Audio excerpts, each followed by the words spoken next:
Hi everyone. So today I will be talking about my level of knowledge as a consumer savvy in the beginning of the semester. Well, in the beginning of the semester, we were asked about our knowledge on being an informed consumer.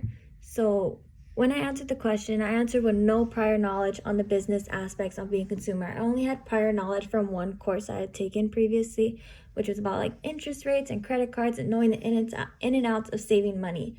I had no idea on the business gaining profits off of consumers based on their knowledge on one product or the value, but had no idea on the greed that goes behind motivating these businesses. My knowledge was at an all-time low, which is upsetting because I believe this is how most Americans' knowledge is when it comes to these problems that we are facing. My knowledge has changed drastically while entering this course, especially when it came to the pharmaceutical fields. Learning about big pharma increasing their pills price times 100 every other year to consumers is drastic. It showcases money driving these businesses to not caring about basic human rights, not caring about the health of consumers. Learning this had an impact on my mindset on business and what their purpose is to selling the product to the public is. What is their intentions and if they're following the basic rights to marketplace. And since the beginning of the semester, I was an online shopper since quarantine. It was easy to persuade me to buy any product. Whether it was an influencer promoting the product or I was just reading reviews, I was just easily convinced to buy these. And after taking this course, being able to know what ads are and which influencers partner with which company and if the company is influencing their decision on whether they like the product or not, I'm able to be a smarter consumer in that sense. And then the other aspect of ads that I became savvy on, is the best way to say it, is knowing which ads are genuine to the company and which ones is just paid product for followers just to get their word out to the public. Knowing this is important because in ads they're just targeting emotions, which has an effect on consumers making the decision whether to buy the product and whether or not to have it or not. Although I was unaware of many of these issues consumers face, this class opened my eyes and educated me on how to be a better consumer in today's society, and I will continue learning and evolving while this economy keeps growing. And then the second part, the importance of having basic knowledge on economic concepts will only help consumers become more aware of government impact in the marketplace. Government intervention through marketplace can be seen through the pharmaceutical business.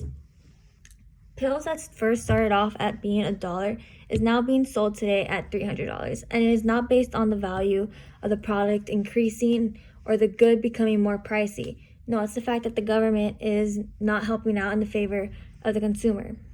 They see that we need this product to survive, so we're going to pay whatever amount whatever amount they want for us to be able to get the product. And they take advantage of that. They are intervening to be able to help out the economic side of the society and be able to gain more profit, only caring about greed. And this is shown through the Prescription Drug Affordability Act in 2015, which this act was a bill that required pharmaceutical companies to publicly report information that affect drug pricing, which totally changed the game. They wanted to showcase drug pricing, including the total cost of research behind the drugs, clinical trials, why we're paying this amount of money for this drug. It got denied though. That's one of the problems that we're facing. It is important to have knowledge on these concepts because this is still impacting Americans till this day. Many Americans are struggling financially and they're facing many adversities through these hard times and are unaware of the behind the scenes of what's going on. And then another aspect that I need to talk about is lobbying. Many Americans do not understand the concept of lobbying power, which is when individuals or interest groups have a goal of influencing government policy. This is when they want legislators to be in favor of interests, which can be the way the government hears the public opinion on consumer issues we are facing daily. This is where we showcase the struggles they are placing on us consumers and try to block out the legislators' own interests. Through this, lobbyists' goal is to support issues that do not often come to light. And one of the issues that do not often come to light is consumer rights. It is essential to have knowledge on free markets in the United States. The United States is known to be in a top tier of the free market society, which basically means our economy needs to thrive for us to survive. This was showcased throughout the pandemic. Our economy crashed when businesses began to close down. We were no longer thriving. We had to rush to open business back before we entered into another Great Depression. The law of supply and demand showcased throughout the United States, and it is important to have knowledge on this as a consumer to be able to comprehend the experiences we go through without having knowledge on it. Overall, it will help an individual become a smarter consumer. A free market society, which is learning the routes businesses take, which most being motivation for more money. Monopoly, meaning the routes businesses have no choice but to pay full price. When I think of this, I think of Gucci. Gucci has made a name for themselves throughout these years, and now they could be able to value their products at any price, and a loyal customer will pay it just to have the name logo on them. Then there's monopolistic competition, which is like Etsy sellers. Many sellers are selling the same products at different price points. It is a competition between which one would sell it at the cheapest price. And that's where the consumer is going to go and get it. Allegedly, I think in companies such as Yeezy or Jordan 1s, anything in the shoes company practically, they are valued at a very high price, but there is low stock of these shoes.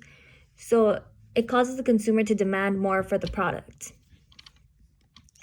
The knowledge of our fight to have consumer rights helps me open my mind where the consumers once were in the beginning, when there were no rights, and how consumers fought to where we got to where we are today. Although it is a process, we are going to continue fighting to be able to get to where we want in our basic rights. It showcases the process of laws passed, laws denied, presidents for and against our consumer rights. It showcased the growth of federal government agencies that covered consumer protections. Some of these agencies, such as the Federal Trade Commission, Food and Drug Administration, U.S. Department of Agriculture, and there is many more. It showcases the more knowledge Americans gain on these issues, the brighter the consumer future will be, and we'll be able to fight for what we deserve in this fast evolving marketplace.